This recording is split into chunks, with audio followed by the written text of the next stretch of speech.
Hi గారు, welcome to our channel. ప్రస్తుతం మనతో పాటు దాము బాలాజీ గారు సీనియర్ జర్నలిస్ట్ ఉన్నారు. వారితో ఒకసారి మాట్లాడదాం. సో నమస్కారం. నమస్తే. సార్, ప్రముఖ పాస్టర్ ప్రవీణ్ పగడాలని నా యాక్సిడెంట్ లో చనిపోవడం పట్ల పలు రకాల అనుమానాలు అయితే వ్యక్తం అవుతున్నాయి. సార్, ఇది యాక్సిడెంట్ కాదు, దీని వెనకాల కుట్ర కోణం ఉందని చెప్పేసి నిన్నంతా కూడా ఆరోపించారు. ఇప్పుడు అసలు చంపింది ఎవరో తెలిసిపోయింది అని చెప్పేసి చాలా మంది పోస్టులు అయితే పెట్టేస్తున్నారు. మరి ప్రముఖంగా వాళ్ళు ఎవరిని టార్గెట్ చేసి ఈ రకంగా ఆరోపణలు చేస్తున్నారు అండ్ పోలీసుల వర్షన్ ఏ విధంగా ఉంది సార్ మరి ఇప్పటివరకు ఈ విషయం? పాస్టరు ప్రవీణ్ పగడాల, ఆయన వెరీ పాపులర్. ప్రవీణ్ కుమార్ పగడాల అంటే చాలామంది బయట జనాలకు తెలియకపోవచ్చు, కానీ సోషల్ మీడియాలో ఫాలో అయ్యే వాళ్ళకి అందరికీ తెలుసు. అతను బేసిక్గా ఏంటంటే అపాలజిస్ట్ అంటారు క్రిస్టియానిటీలో. అపాలజిస్ట్ అంటే తమ మతాన్ని సమర్థించుకోవడానికి ఆర్గ్యుమెంట్స్, డిస్కోర్సు ఇవన్నీ చేసే వాళ్ళని అపాలజిస్ట్ అంటారు.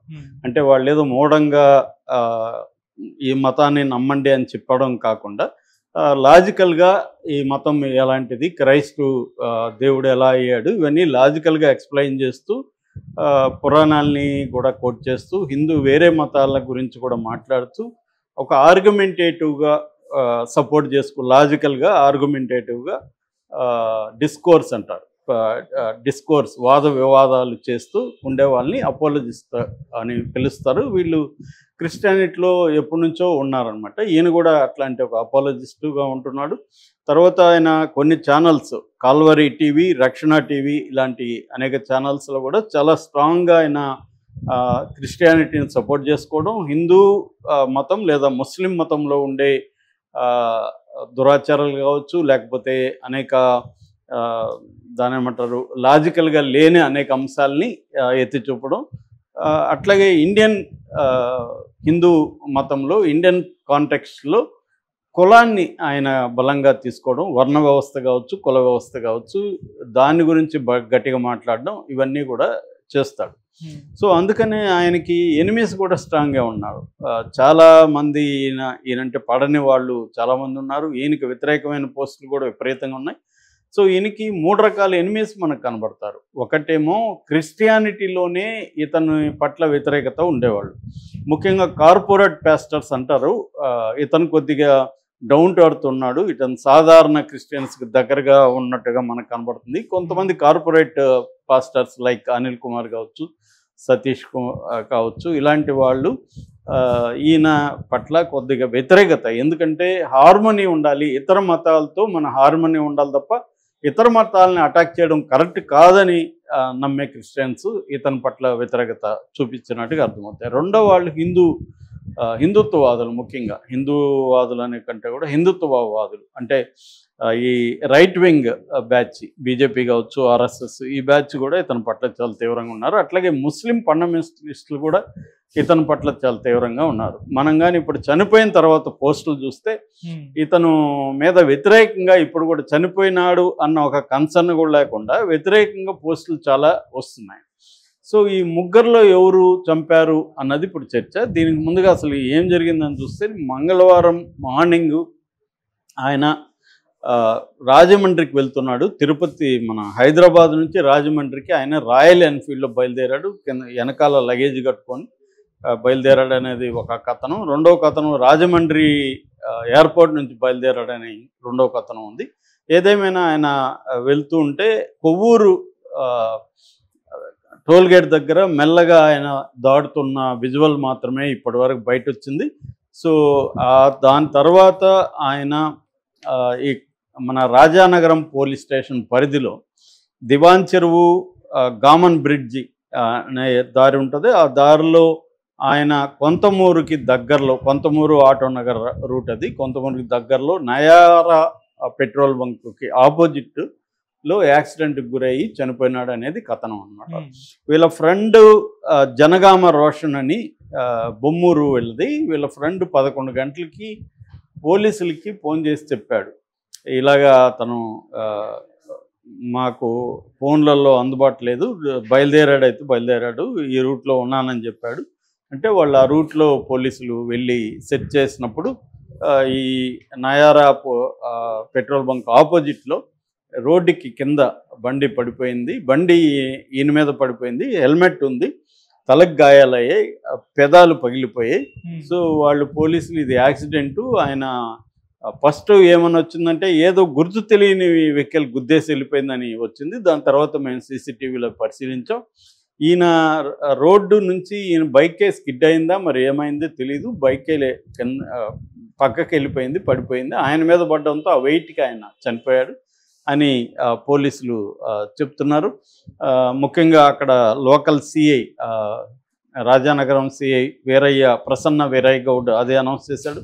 ఎస్ఐ మనోహర్ దీని మీద ఇది చేస్తున్నాడు. దాని తర్వాత తూర్పుగోదావరి జిల్లా ఎస్పీ నరసింహకిషోర్ కూడా దీని మీద తీవ్రంగానే స్పందించారు. ఇది క్లియర్గా యాక్సిడెంటే, మేము 5 బృందాలని పెట్టాము, ఇంకా కూడా మేము పరిశీలిస్తున్నాం. మొత్తం సీసీటీవీలన్నీ కూడా అక్కడ నుంచి ఆయన ఎయిర్పోర్ట్ నుంచి అన్నారు, ఎయిర్పోర్ట్ నుంచి సీసీటీవీలన్నీ కూడా మేము చూస్తున్నాము. కానీ ఈ లోపల మీరు లేనిపోని ప్రచారాలు తీయకండి, అట్లేమన్నా చేస్తే మేము అరెస్ట్ చేసి కోర్టుకు పెడతామని కూడా ఆయన తీవ్రంగా హెచ్చరికలు చేశాడు. ఇప్పుడు ఏంటంటే ఆంధ్రప్రదేశ్లో ఒక వాతావరణం గత కొంతకాలంగా క్రిస్టియన్లకు వ్యతిరేకంగా ఉన్నట్టుగా చాలామంది క్రిస్టియన్ పాస్టర్స్ కావచ్చు, క్రిస్టియన్ నాయకులు కావచ్చు ఆరోపిస్తున్నారు. ఎందుకంటే చర్చిలకు అసలు అనుమతులు ఉన్నాయా లేదా తేల్చమని ఒక జీవో వచ్చింది మొన్ననే అని చెప్తున్నారు. అంటే ఈ మధ్యకాలంలో పవన్ కళ్యాణ్ చాలా తీవ్రంగా సనాతనం మాట్లాడుతున్న క్రమంలో గతంలో జగన్ 5 ఏళ్ల పరిపాలనలో క్రిస్టియానిటీకి ఎక్కువగా ఇంపార్టెన్స్ ఇచ్చాడు, క్రిస్టియన్ చర్చిలు పెరిగాయి, కన్వర్షన్స్ పెరిగాయి అన్న విమర్శలు ఉన్న టైంలో ఇప్పుడు ఒక కొత్త జీవో వచ్చింది. ఆ జీవో ఏంటంటే క్రిస్టియన్ చర్చిలకి అనుమతి వేటికి ఉన్నాయి, అనుమతి వేటికి లేవు, మాకు నివేదిక ఇవ్వండి అని ఒక జీవో పాస్ చేశారనేది ఒక వార్త. రెండవ వార్త, తూర్పుగోదావరి జిల్లాలో కొవ్వూరు నియోజకవర్గం నల్లజర్లలో అంబేద్కర్ విగ్రహానికి చెప్పులు దండ వేశారని ఆ ఏరియాలో ఒక టెన్స్ వాతావరణం ఉంది. ఈ వాతావరణం నేపథ్యంలో ఈ ప్రవీణ్ పగడాల చనిపోవడం అది ఆత్మహత్య అనేది ఇప్పటికైతే పోలీసులు అఫీషియల్గా తేల్చట్లేదు.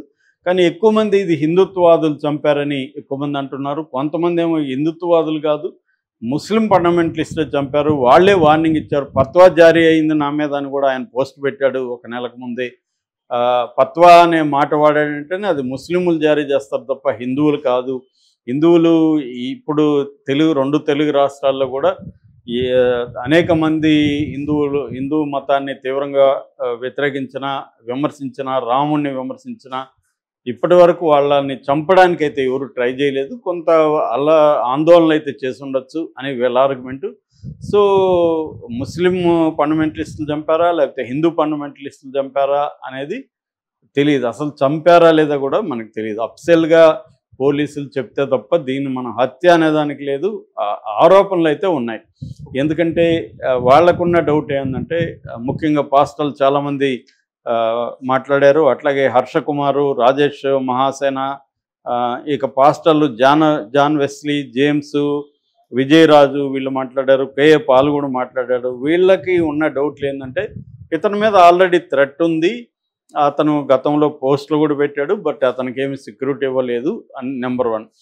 నెంబర్ 2, నన్ను చంపేస్తారని అతను చాలాసార్లు వీడియోలో మాట్లాడాడు కాబట్టి అతన్ని చంపి ఉండే అవకాశం ఏముంది అనేది ఒకటి. రెండవది, యాక్సిడెంట్ జరిగిన తీరు చూస్తే అతను హెల్మెట్ పెట్టుకున్న తలకెందుకు గాయమైంది, హెల్మెట్ చెక్కు చెదరలేదు అని చెప్తున్నారు పోలీసులు. మరి హెల్మెట్ లోపల ఎందుకు ఇదైంది, పెదాలు కోసినట్టుగా ఉన్నాయి తప్ప పగిలినట్టుగా లేదు, ఎవరైనా ఆయన్ని చంపి అక్కడ పడేశారా అన్న యాంగిల్లో పోలీసులు విచారణ జరపాలని వాళ్ళు డిమాండ్ చేస్తున్నారు. చాలా ఆందోళనకరమైన పరిస్థితి అయితే ఆంధ్రప్రదేశ్లో ఇప్పుడు ముఖ్యంగా తూర్పుగోదావరి జిల్లాలో రాజమండ్రి పరిసర ప్రాంతాల్లో అయితే ఉంది. నిన్నంతా కూడా ఆందోళన పెద్ద ఎత్తున అక్కడ గవర్నమెంట్ హాస్పిటల్, టీచింగ్ హాస్పిటల్ అంటారు, ఆ టీచింగ్ హాస్పిటల్కి ఎదురుగా చేశారనమాట. సో ఇది అక్కడ పరిణామం. దీన్ని తేలాల్సి అయితే ఉంది. ఎందుకంటే ఈయన యంగ్, 45 ఏళ్ళు, వెరీ డైనమిక్, చాలా స్ట్రాంగ్గా ఆయన ఆర్గ్యుమెంట్స్ వినిపించే టైపు.